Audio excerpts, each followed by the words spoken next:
그 날짜를 정해야 돼요. 여러분 날짜를 정하지 않으면은 그냥 먼 미래의 이야기가 되는 겁니다. 언젠가 성공하고 말 거야. 이거는 그냥 먼 미래의 얘기예요. 지금부터 14개월 뒤에, 지금부터 6개월 뒤에 날짜를 정해놓고 가야지 돼요. 날짜를 정해놓고 갔는데 이루어지지 않았어. 무슨 상관 있어? 실수할 수 있는 거예요. 실패할 수 있는 거예요. 그러면 그때 다시 목표를 잡으면 되는 거예요. 크리스마스라고 하는 이 시즌이 있다 보니까 그 시즌에 맞는 이벤트를 하나를 준비를 할까 싶은데요. 할인 이벤트를 생각을 해봤는데 모두들 하고 있는 그 시즌에 맞는 할인 이벤트를 우리가 꼭 해야 될까라는 의문이 하나가 들었고요. 하나는 그냥 1년에 우리 제품을 사용한 고객들을 대상으로 한 어떤 인기 투표 같은 그 리워즈 개념의 이벤트를 준비를 하려고 하는데 둘 중에 하나를 한다면 박사님께서 어떤 거를 가이드를 주실지 궁금합니다. 크리스마스가 중요한 이벤트인가 아닌가를 먼저 생각을 해야겠죠. 중간계 입장에서는 크리스마스는 그렇게 중요한 이벤트가 아니에요. 왜냐하면 다 40이 넘은 분들이 주된 고객들이기 때문에 중간계에서는 차라리 추석이나 설날이나 보름날이나 이런 게 더 낫지 크리스마스는 크게 중요한 시간이 아닙니다. 근데 예를 들어서 젊은 사람들을 대상으로 하는 비즈니스라면 크리스마스는 꽤 중요할 수가 있겠죠. 그러면 사람의 생각은 중요한 이벤트를 앞두고 사전에 무언가 기대를 갖게 되겠죠. 그리고 해당 일에 무언가의 이벤트가 필요하겠죠. 그럼 끝나고 나서 또 있겠죠. 그래서 3번의 계기가 있어요. 하기 전, 하는 동안, 하고 나서. 그래서 예전에 그 설득론 이런 거 수업할 때 제가 before contact, 그 다음에 in the middle of contact, 그 다음에 after contact 3가지로 나누어서 한다고 말씀드렸죠. 그래서 크리스마스가 중요한 계기라면은 사전부터 무언가를 준비해야죠. 그리고 그 당일날에도 무언가 있으면 좋겠죠.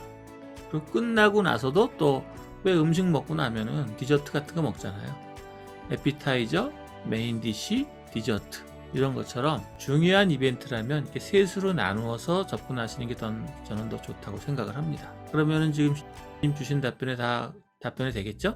네, 박사님. 그러면 할인이든 뭐든 그런 게 중요한 게 아니고 이벤트에 대한 저희의 그 중요도가 어떤 게 더 높은지에 따라서 결정을 하는 게 낫다라는 얘기로 제가 이해하면 될까요? 네, 항상 모든 이벤트는 P가 있어야지 Q의 효과를 갖는다라는 거잖아요. 근데 지금 님 저한테 물어본 거는 크리스마스가 닥쳤는데 할인을 해줄까요? 이게 되잖아요. 그러니까 지금 뭐가 빠져 있는 거죠? P가 없는 거죠.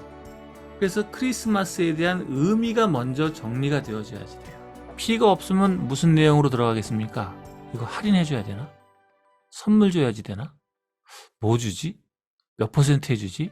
10%가 좋아요? 20%가 좋아요? 선물은 10,000원짜리 해줘야 돼요? 1,000원짜리 해줘야 돼요? 이런 관점으로 들어가죠.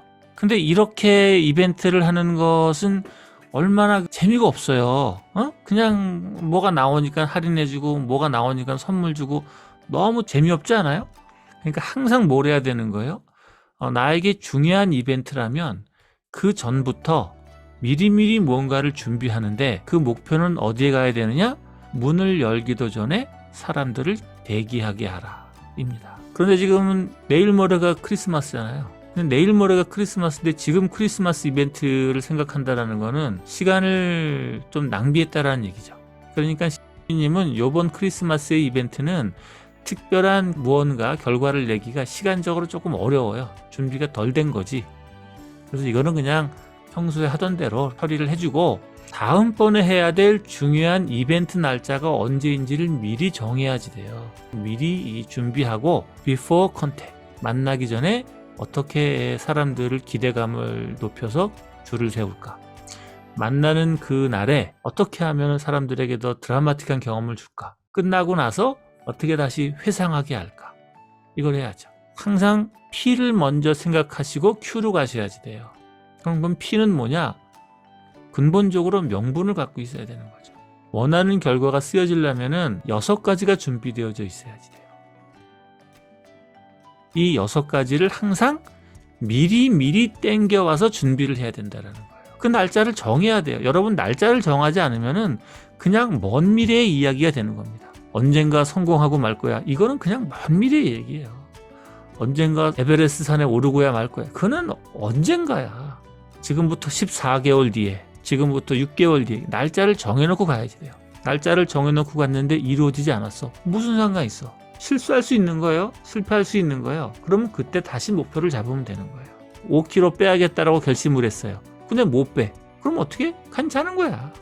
그럼 그 다음에 또 하면 되는 거예요. 결심을 세우는 것에는 여러분 아무런 문제가 없답니다. 결심이 이루어지지 않는 것도 아무 문제가 없어요. 근데 결심이 무너지고 그냥 내버려 두는 건 문제인 거예요. 거기서 레슨을 얻어서 그 다음번 목표를 또 세워야 되는 거예요. 님에게 제가 해드린 이야기는 항상 닥쳐서 하려고 그러면은 피가 빠지게 되어 있습니다. 미리미리 땡겨서 생각을 해요. 그래서 중간계 명제 중에 하나가 먼 미래는 낙관하고 가까운 미래는 비관하게 된다. 그래서 어떻게 하라고요? 먼 미래를 가까운 미래 보듯 하라. 그래서 내년도 이벤트 스케줄을 한번 쭉 스케줄표를 만들어 보세요. 1월 달에는 뭐가 있나? 2월에 뭐가 있나? 3월에 뭐가 있나? 아셨죠? 닥쳐서 뭔가를 하면 안 돼요. 제가 예전에 만들었던 첫 번째 회사의 1번 행동 강령이 닥치지 말자예요. 닥치지 말자. 왜냐하면 내가 그때 일을 해보니까 항상 닥쳐야지 뭘 하더라고. 그래서 닥치지 말자. 이런 말을 내가 쓰다고. 미리미리 준비하자. 이런 차원에서. 님에게도 닥쳐서 하지 말고 미리미리 준비하는 마음을 가져가시기를 권해드립니다. 되셨을까요? 네, 감사합니다, 박사님. 네. 실패를 하는 것은 아무 문제가 없어요. 실패를 했는데 거기서 레슨을 못 얻으면 그건 문제가 되는 겁니다. 항상 레슨을 얻어가야 돼요. 레슨을. 그래서 그 다음번에서 수정을 해야 됩니다.